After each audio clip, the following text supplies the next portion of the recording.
सिंधी ॿोलीअ जे लुग़त जो सफ़र। सिंध उहा धरती आहे जेका हज़ारे सालनि खां तहज़ीब, इल्मु ऐं ॿोलीअ जो घरु रही आहे। सिंधूअ जा माण्हू न रुॻो वापार ऐं फ़न में माहिर हुया, पर हुननि जी ॿोली बि पंहिंजी हिकु सुञाणप रखंदड़ आहे। पर वक़्तु गुज़रण सां गॾु जॾहिं दुनिया में तब्दीलियूं अचणु लॻियूं ऐं सल्तनतूं पंहिंजो असरु वधाईंदियूं वयूं, उन वक़्तु सिंध बि अंग्रेज़नि जे कब्ज़े हेठि अची वई।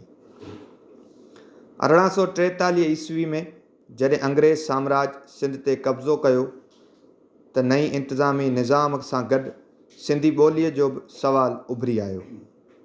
जेतोणीकि सरकारी कमनि लाइ अंग्रेज़ फ़ारसी ॿोली इस्तेमालु कंदा हुआ, पर सिंधी अवाम खे फ़ारसी न ईंदी हुई।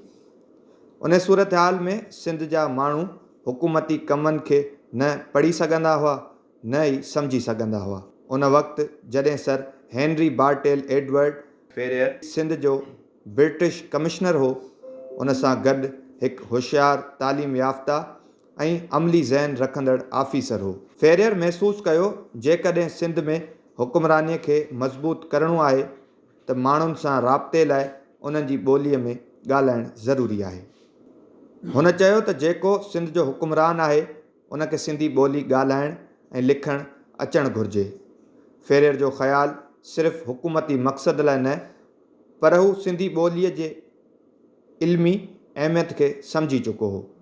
हुन महसूसु कयो त सिंधीअ में ज़बरदस्त लग़वी ख़ज़ानो मौजूदु आहे, पर इहा ज़बान न लिखणीअ में मयारी हुई, न ई उन जो को बाक़ाइदा लुग़त या ग्रामर जो किताबु मौजूदु हो।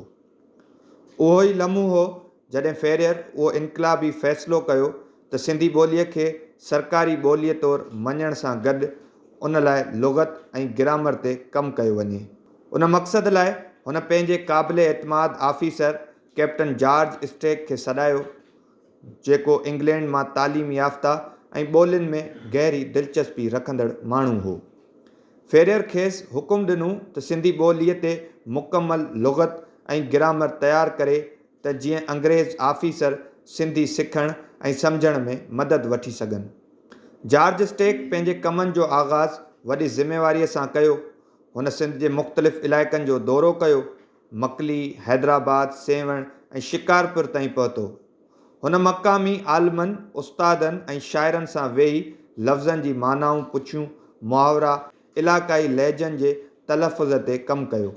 कॾहिं हू मस्जिदुनि में वेही सिंधी पढ़ंदड़नि खे ॿुधंदो ऐं कॾहिं हू ॻोठनि में माण्हुनि सां ॻाल्हियूं कंदो हो। हर नओं लफ़्ज़ हुन लाइ हिकु नओं ख़ज़ानो हूंदो हो। मौजूदा सिंधी अलिफ़बे अरबी, फ़ारसी ऐं मक़ामी आवाज़ुनि सां गॾु करे ठाही वई। सिंधीअ में 52 अखर आहिनि, जेके अरबीअ जे 28 अखरनि खां वधीक आहिनि, छो त सिंधीअ में अहिड़ा आवाज़ बि मौजूदु आहिनि जेके अरबी ज़बान में नथा मिलनि। उन्हनि लाइ नओं रस्मुल ख़त तरतीब ॾिनो वियो, जंहिंमें अरबी लिखत में नवां निशानियाती अखर शामिल कया विया। बरतानवी दौर जे commissioner Sir Henry Bartle Edward Frere सन 1843 में पंहिंजे दोस्त जॉर्ज स्टेक जी मदद सां सिंधी अलिफ़बे खे सरकारी सतह ते मुनज़्ज़म कयो ऐं मौजूदा 52 अखरनि वारी लिखत खे सिंधीअ जे सरकारी रस्मुल ख़त तौरु तस्लीम कयो वियो। इन महिनत जा साल गुज़रण बाद सन 1849 ईस्वीअ में जॉर्ज स्टेक पंहिंजी महिनत जो पहिरियों नतीजो दुनिया आॾो पेश कयो। उन किताब जो नालो हो a dictionary of English and Sindhi. ही सिंधी ॿोलीअ जी तारीख़ में हिकु अहम संगे मील हो। पहिरियों भेरो सिंधी ॿोलीअ जा लफ़्ज़ अंग्रेज़ी माना सां गॾु हिकु किताब में तरतीब ॾिना विया। उन लुग़त में आम लफ़्ज़नि खां वठी मज़हबी इस्लाहनि, सक़ाफ़ती मुहावरनि ऐं रोज़ानी ॻाल्हियुनि में इस्तेमालु थींदड़ अल्फाज़नि ताईं सभु कुझु शामिल हो।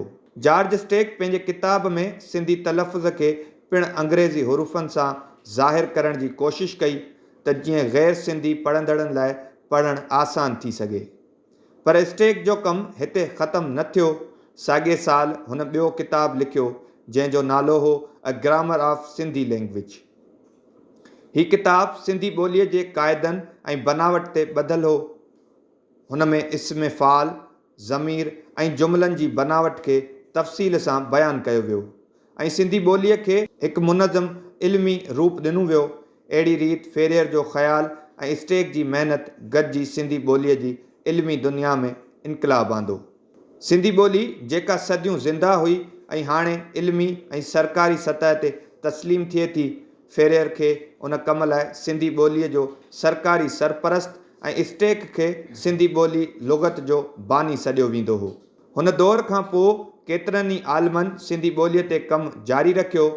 जुरूक जॉन बीम्स, अर्नेस्ट ट्रम्प ऐं जॉर्ज ग्रियर्सन, पर उन्हनि सभिनी जो बुनियादु स्टेक जे कम ते ई ॿधल हो। वक़्तु गुज़रंदो रहियो, पर उन्हनि ॿिन्ही नालनि जो असरु अॼु ताईं ज़िंदा आहे। सिंधी ॿोली जेका कॾहिं फ़क़ति माण्हुनि जे ॻाल्हाइण जी ॿोली हुई, हाणे इल्म, अदब ऐं तालीम जी ॿोली बणिजी वई आहे। अॼु सिंध यूनिवर्सिटी में किताबनि, अख़बारुनि ऐं डिजिटल प्लेटफॉर्म्स ते जॾहिं सिंधी लिखिजे थी, त उन जे पस मंज़र में सर फेरियर ऐं कैप्टन जॉर्ज स्टेक जी महिनत जो हिसो आहे।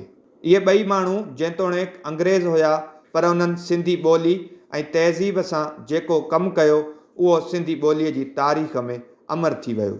फेरियर जो ख़्यालु ऐं स्टेक जी महिनत गॾिजी उहो साबित कयो त ॿोली कंहिं क़ौम जो बुनियादु हूंदी आहे, ऐं जेको उन बुनियाद खे मज़बूत करे, उहो ई असल में क़ौम जे फ़िक्र खे ज़िंदा रखे थो।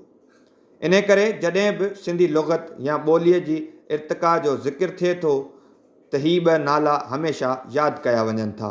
सर हेनरी बार्टेल एडवर्ड फेरियर जेको ख़्यालु आंदो ऐं कैप्टन जॉर्ज स्टेक उन ख़्याल खे हक़ीक़त बणायो। उहो ई वक़्तु हो जॾहिं सिंधी ॿोलीअ जे लुग़त जो जनमु थियो, हिकु ख़्यालु, हिकु हुकुम ऐं हिकु इंसान जी महिनत जेके गॾिजी हिकु अहिड़ो विरसो छॾे विया जेको अॼु बि ज़िंदा आहे।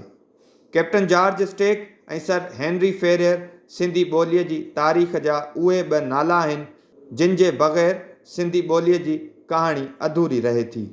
कोशिश डिजिटल, हैदराबाद।